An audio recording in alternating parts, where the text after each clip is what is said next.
Prosseguindo no estudo da escatologia bíblica 2, o arrebatamento da igreja, o capítulo 4 diz como será o arrebatamento. Nós já vimos a ordem dos eventos, o significado. Agora, como será o arrebatamento? Algumas descrições. Uma descrição, Jesus Cristo diz que será como o ladrão.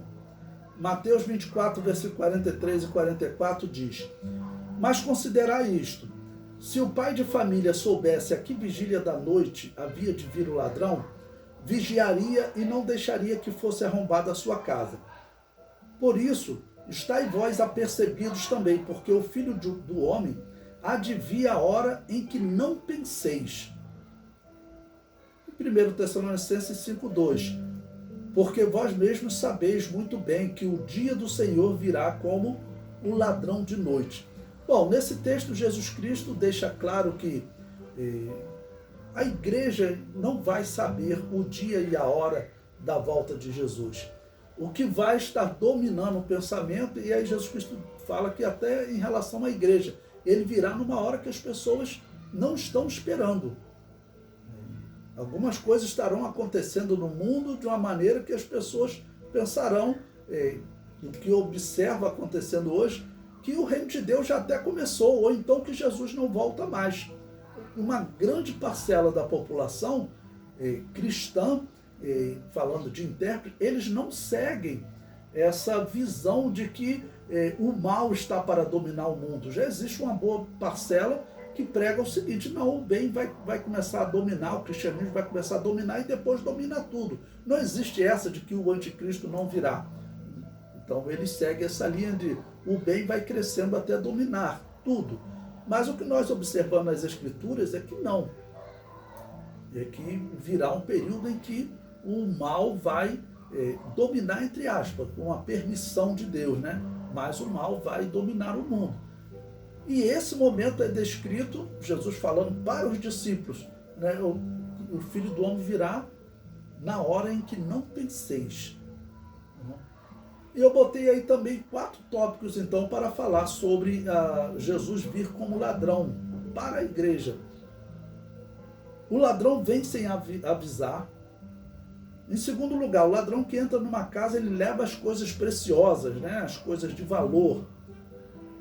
Em terceiro lugar, é uma outra simbologia citada. O ladrão leva o que se destaca na noite. Então, se o ladrão entrar numa casa, ele não vai acender a luz para procurar um relógio de ouro, né? Ele vai procurar o que se destaca na noite. E a quarta simbologia é: o ladrão deixa mais do que leva. Isso aqui é muito provável. Dos grupos que existem no mundo, que se dizem cristãos, né, começando pela Igreja Católica. A Igreja Católica é considerada o maior movimento, né, do que eles chamam da religião, né, que é o cristianismo.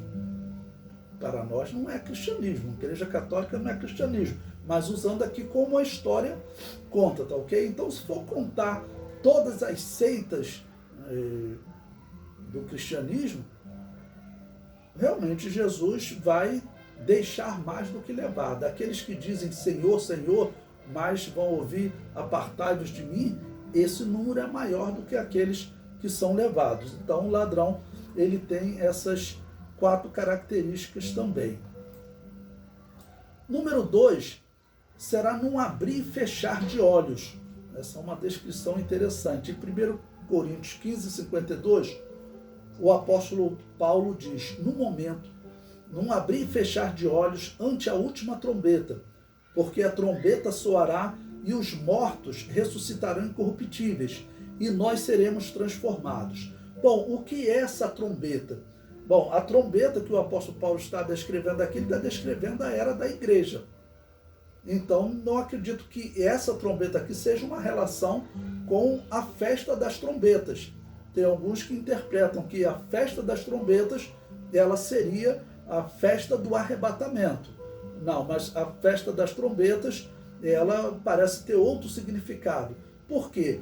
Das 7 festas, que é melhor nós chamarmos dos 7 tempos determinados por Deus, 4 se cumpriram na morte de Jesus e na inauguração da igreja. A Páscoa, na morte de Jesus, os pães asmos no dia seguinte, as primícias no domingo, que era o primeiro dia após o sábado, né, o dia seguinte ao sábado após a Páscoa, e o Pentecoste, que a igreja foi inaugurada. O que aconteceram com os outros 3 tempos determinados, as outras 3 festas, como algumas traduções dizem? Bom, essas festas vão se cumprir na segunda vinda de Cristo.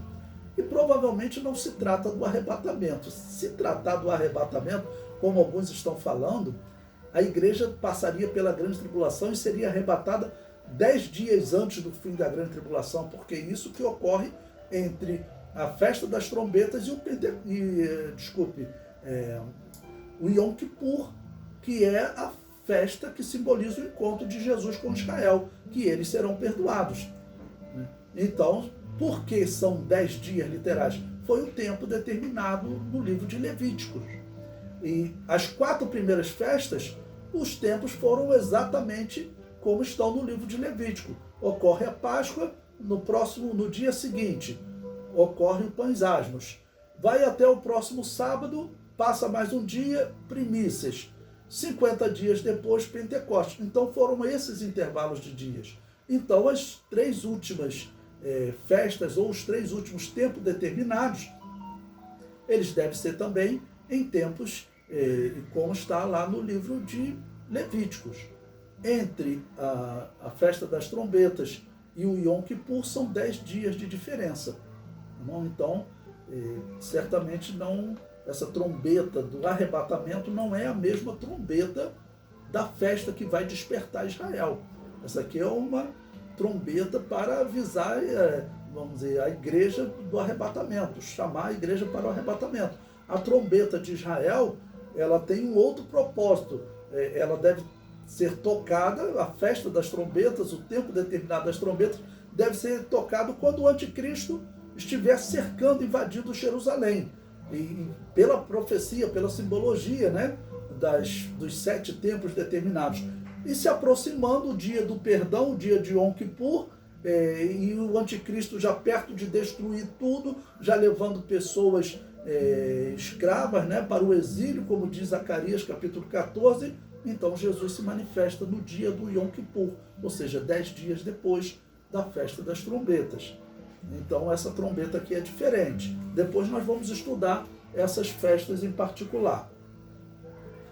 Lucas capítulo 17, versículo 34 e 36, está escrito: digo-vos que naquela noite estarão 2 numa cama, um será tomado e outro será deixado. 2 estarão juntas moendo, uma será tomada e outra será deixada. 2 estarão no campo, um será tomado e outro será deixado. Bom, então esse texto aqui ele fala de algo repentino também, um abrir e fechar de olhos, algo repentino, ser tomado. Então estarão 2 ali no campo, na cama, tá bom? E é algo repentino, que um simplesmente é tomado, é levado. Número 3, como será o arrebatamento, né? Número 3, será de forma invisível ao mundo. João, capítulo 14, versículo 22, tem um texto interessante. Disse-lhe Judas, não Iscariotes: Senhor, de onde vem que te has de manifestar a nós e não ao mundo? Então, os discípulos já estavam entendendo que haveria uma manifestação para a igreja. Número 4, será de maneira gloriosa. Mateus 16, 27.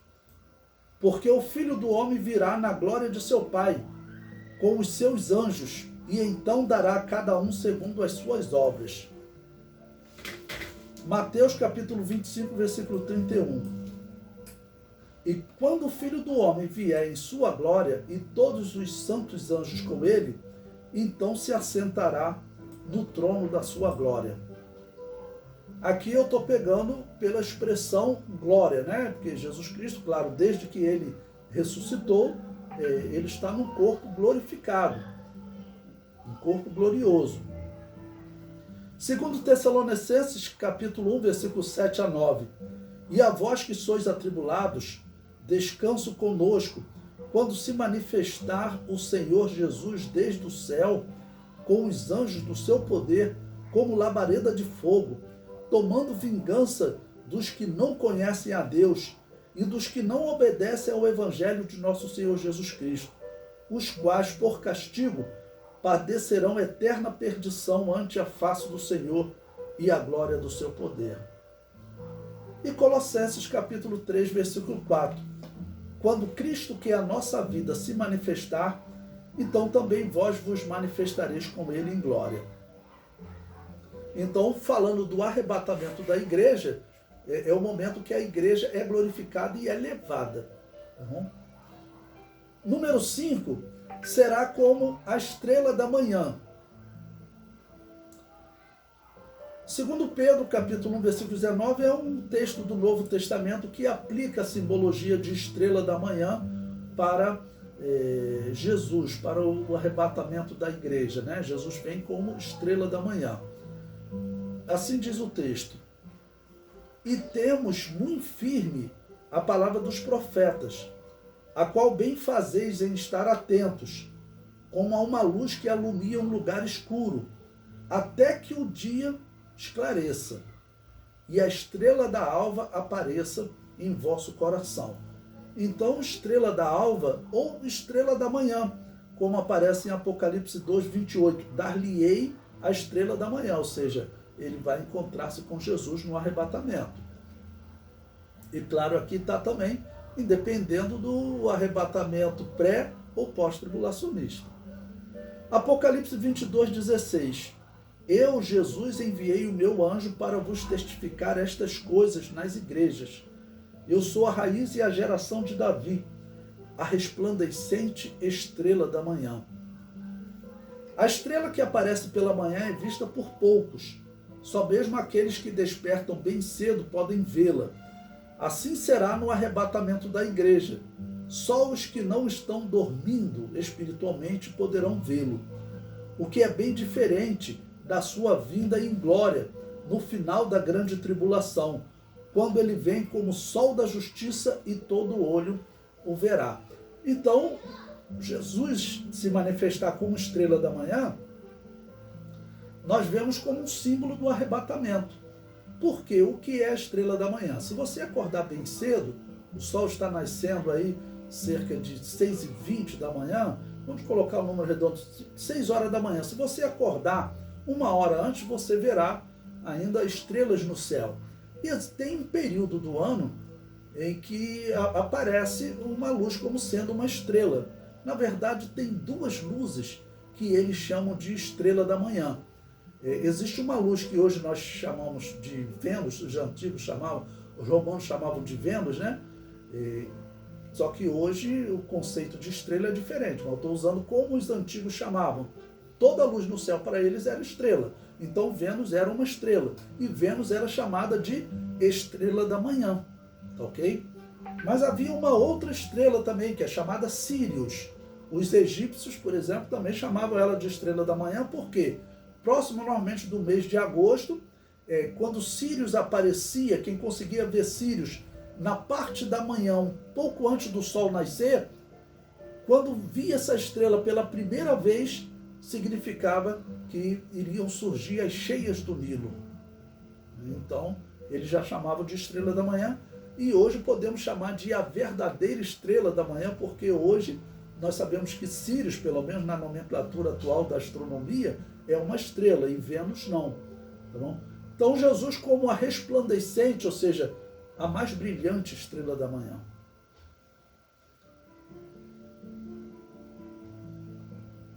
Número 6, a teoria do arrebatamento parcial. Ensina que um grupo de fiéis ficará para pregar na grande tribulação. Eles argumentam que alguns fiéis têm que ficar, assim como Eliseu ficou quando Elias foi arrebatada. Essa teoria é errada. Toda a igreja fiel será levada. Então, ali, Elias e Eliseu não está representando salvos, que, vamos dizer, ficam. Assim, quer dizer, ficaram, além de Eliseu, ficaram muitos outros salvos.